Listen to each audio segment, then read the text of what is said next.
Alhamdulillah, Alhamdulillahi Rabbil Alameen, wala akibatu lil muttaqeen, wala udwana illa ala zalimeen. Amma ba'd. Welcome to day 2 of Arabic Tryouts. And alhamdulillah, we will be continuing with the second letter of the Arabic alphabet, which is al-harf al-thani. This is a particular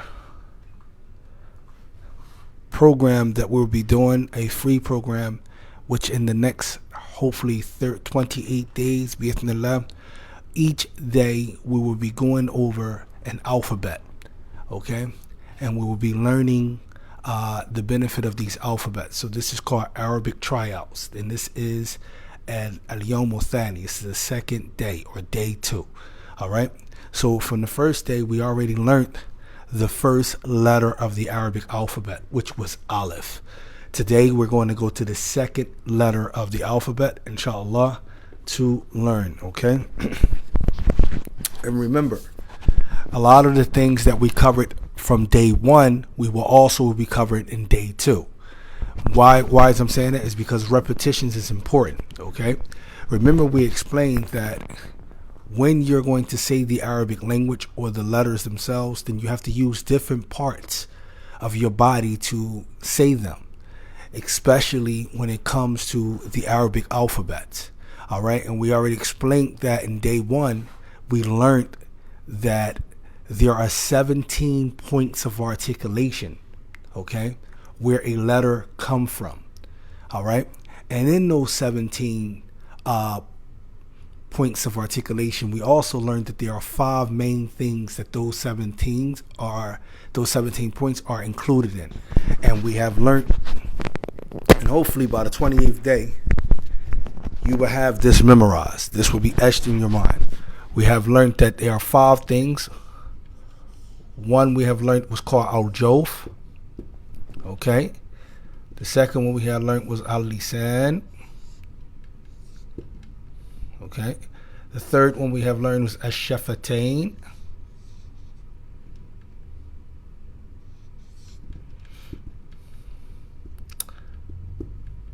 Fourth one we have learned was al-halq. And the fifth one was al-khayshun.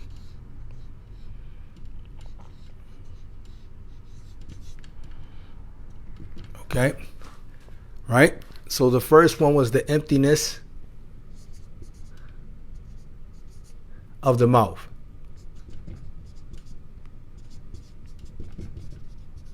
To the back of the throat, right?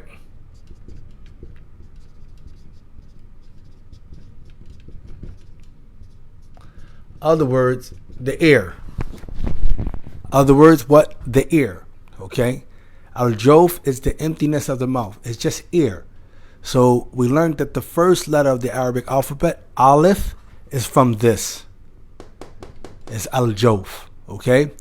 Aleph is al-jawf, okay? Okay, so al-lisan, which is the tongue, there are 10 letters that come from the tongue, all right? There are 10, okay, that comes from the tongue. 1, 10. Ash-shafatain, which is the lips, there are 2 letters that come from here, all right?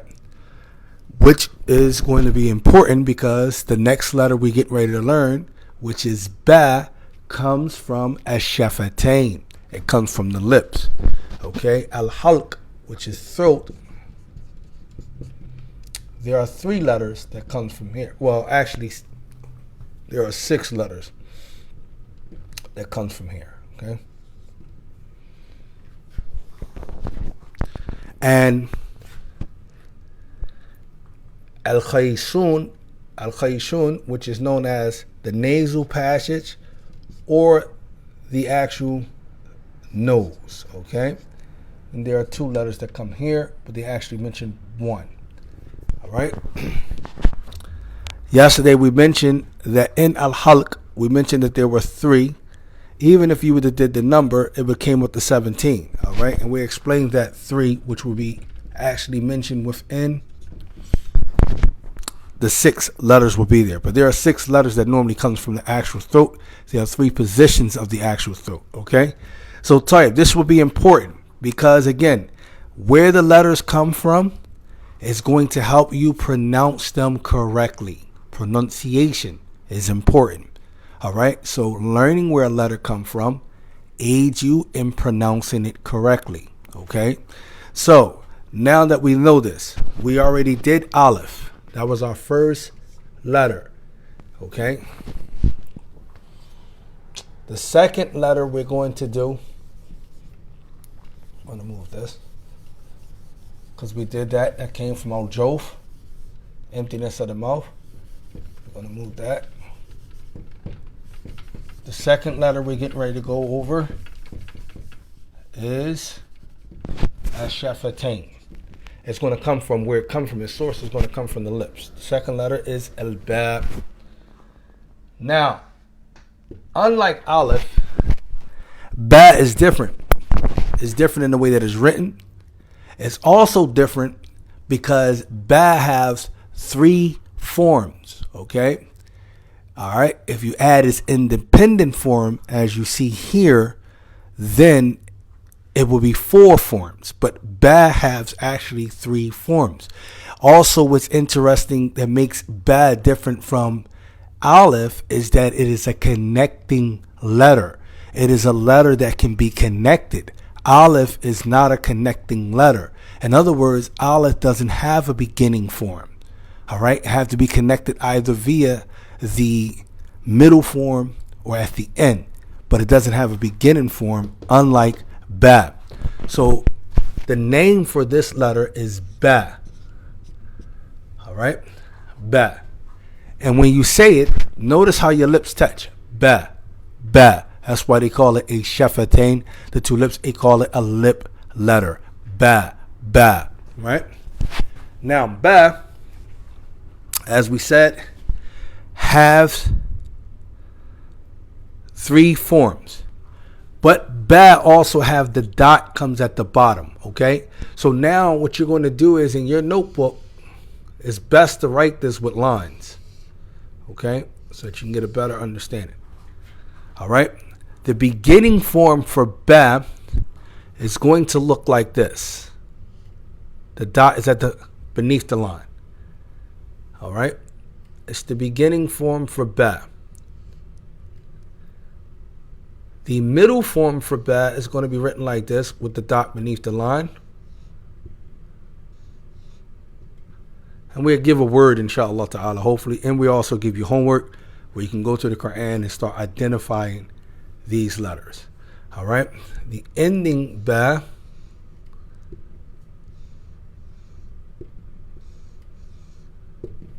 and then we join them all together to show you. All right.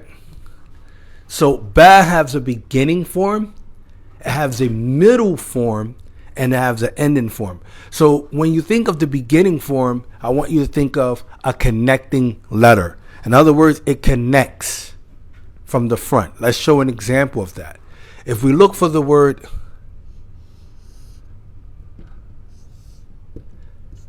baboon, door, right? A door. In this word, we see a beginning Ba, okay? This is an independent Ba, all right? That's not the ending Ba. But this is a beginning Ba. So we see the Ba is connected to which letter? Aleph. The Aleph is a middle Aleph, right? It doesn't start in the beginning. But the beginning Ba is here, all right? And this is important to understand because you're going to recognize those letters. The beauty about the Arabic alphabet is that some letters is going to have the same shape. So if they have the same shape, then they're going to agree in the same form. The only difference is going to be in the nukta, the dot itself. Some should have 2 dots, some will have 3 dots, some will have 1 dot. Okay? That normally is. So that's one of the things that you can train your mind to know that it'll be easy because you will recognize those forms. So Ba has a beginning, middle, and ending. Okay, let's show an example of ba in a middle form. And the word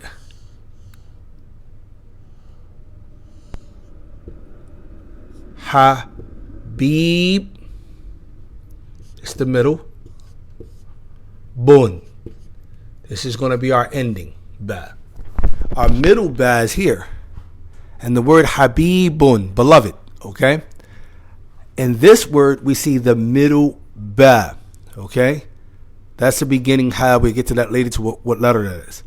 But then we have here another ba, but this is an ending ba. This is different than the ba and baboon because the aleph doesn't connect to that ba. So that's an independent standalone ba. But this is an ending ba because the letter before this ba is ya and it connects to that ba. All right, so we have habibun. What I want you to do for your homework is, one, you're going to write out each of the forms of ba 25 times each on your line paper, and you're going to say it as you write it. So if you have your line paper in front of you, when you write the beginning ba, you write it ba, ba, ba, 25 times. It'll stick with you. That's your first homework. All right? I mean, your first assignment in your homework, okay? Your second assignment will be 25 times each. Will be taking the Quran, open your Quran if you got a noble or if you have a mushaf. A mushaf is meaning is an all Arabic Quran from front to ending. That's a mushaf. All right, that just means from the beginning it starts with Arabic all the way to the end. There's no English, no nothing in it. But if you have a noble Quran, then the Arabic portion of it is the Quran. So what you want to do is you want to take that and you want to look and to identify each of the forms. Okay, so you're looking for ba. Ba will be the challenge. So if you see ba in the beginning form, you take a note of that. All right. If you see ba in the middle form, you take a note of that. And if you see ba in the ending form, you take a note of that. All right. The Quran is going to be your best friend when learning the Arabic language. All right. You're going to familiarize yourself with it. This is why you're going to find individuals who are strong with the Quran. It makes it easier for them with the Arabic. Inshallah. It makes it easier for them because they can refer back to a verse for that particular word. All right. I give you an example. I was in Egypt and the brother, he's in the US with me now. He's an imam now, the brother Noor. However, when I was in Egypt, I had a roommate that I was staying with. And he said to me, turn the light out. But he was speaking to me in Arabic. He wasn't speaking to me in English. So I kept trying to scratch my head to say, okay, what was that word that he just used for light? Right? So I came across Noor and I said, Noor, what word is used? Because the word I'm used to is Noor, right? But how to turn off the light? Noor recited a verse to me in the Quran, fi Surah At-Tawbah, yutfi'un Allah, right? They think to put out the Nur, yutfi'un Nur Allah. They think to put out the light of Allah, right? To distinguish it. And when he used the word yutfi'un, I automatically, because I knew the verse and I knew the word, itofa. So itofa do, right? Would be turn off the light, distinguish it, put it out, right? And it's like, okay, because I had that verse in my mind, it was easy and ready for me to identify what he was saying or what word to use. So this is why it's important once you learn Quran, you'll be able to use it, okay? And it'll make sense for you. So you'll see it. All right. So this is the importance of it. So take the homework, do the homework. Remember, each day we're going to do a letter, bi'ithnillah. We're going to do a letter and we're going to go through those letters and try to learn. And I'm going to keep mentioning the point where those letters come from, because that's going to help us with our pronunciation. All right. This letter ba comes from shafatain. It comes from the two lips. Ba, the lips are actually touching. Aleph comes from al-jof, the emptiness of the mouth. It's ear. Okay. Also, what I wanted you to do from first class is also look for aleph. All right. Now, this is what you want to test yourself on. if there are two things like this, one, you ask yourself, is these both aleph? If your answer is that both of these are aleph, then you weren't paying attention, and that will be incorrect. Both of these are in an aleph. There's only one of them is an aleph. Which one is the aleph? The one that's on the right. Okay? The second one is called hamza. The aleph is actually silent, so we're not even thinking about that. So when you look in the Quran and you're looking for examples for aleph, do not pick aleph if it has something over top of it. In other words, if it has a hamza over top of it, that's not aleph. So you don't want to say that that's aleph, okay? You want to know that's not aleph. This is aleph. Whatever one you see that don't have anything over top of it is an aleph, okay? One of the basic rules of aleph is that it's always going to be sakina. And I really didn't want to go into this because I want to wait till we get to sukoon and understand what we mean. So I'm using a term that you may not understand. If I say it's sakina, it just means that it's vowelless. In other words, it's in that state of being vowelless. That's what it is, okay? And you don't have to put a sukoon over top of it to make you understand that it's vowelless, because its state itself is already vowelless. So with sakina, that means that the letter before it must be a fatha. Okay, it cannot be a dhamma, and we're talking about vowels now, and since we didn't get to that, that's why I didn't really want to go over that. So I will say that too when we start learning about vowels, all right, and how many vowels there are and the sounds of those vowels, so we get a better understanding of this rule pertaining to the aleph. Okay, so make sure you identify the aleph, make sure you identify the ba, make sure you do the writing exercise of the ba. The beginning form, the middle form, the ending form, 25 times each, and then you're going to take 10 times each, the joining of all three of them. The beginning, middle, ending. The beginning, middle, ending. And I'm going to give you a secret. The next two letters that we're going to go over, not in this one, they're just like this. It's just the dots are different. So it's going to be easy for you to memorize the beginning, middle, and ending form of those next two letters because they got the same beginning, middle, and ending form as this letter. So it's going to be that easy for you to memorize them because they share the same, okay? So hopefully, inshallah ta'ala, this is what we was able to bring in the Arabic tryouts. This is day 2 of Arabic tryouts. We went over the second letter, which is al-harf al-thani, which is the letter ba. Stay tuned, inshallah ta'ala. Tomorrow, we'll be doing the third letter, okay, of the Arabic alphabets in the day tryout. Remember, this is a free program where we'll be just doing the Arabic alphabets and the vowels, okay? If you want to get into a grammar course, we offer that course here at the Mahad, and that'll be a little bit different. I'm not doing that for free, but we'll do this for free, inshallah ta'ala, so we can learn how to basically put the words together and see how they read it. And I also want to show you how easy it is to learn the Arabic language. All right, you don't have to keep thinking that it's some difficult stuff. No, it's not magical. It's not difficult. It's easy. If you just apply yourself, focus and apply yourself, be consistent, you'll be able to get it. Remember this. Don't use it, you lose it. I don't care who you are. Many of us know we have did Arabic classes 3, 4, 5, 6, 7 times. Oh, what's up with you? Oh, yeah, I'm retaking this book over again. What happened to the first time? You don't use it, you lose it. All right? Don't use it, you lose it. So make sure you understand that. Whatever we said that was incorrect is definitely from ourselves. And shaitan, whatever was correct is from Allah Jalla wa'ala. Subhanakallahumma bihamdik ashhadu an la ilaha illa anta astaghfiruka wa atubu ilayk. Jazakallah khairan. Please stay tuned for our Shahada class. It starts at 10 o'clock today, bi'ithnillah. We will be doing the third class to the Shahada class. Assalamu alaikum wa rahmatullah.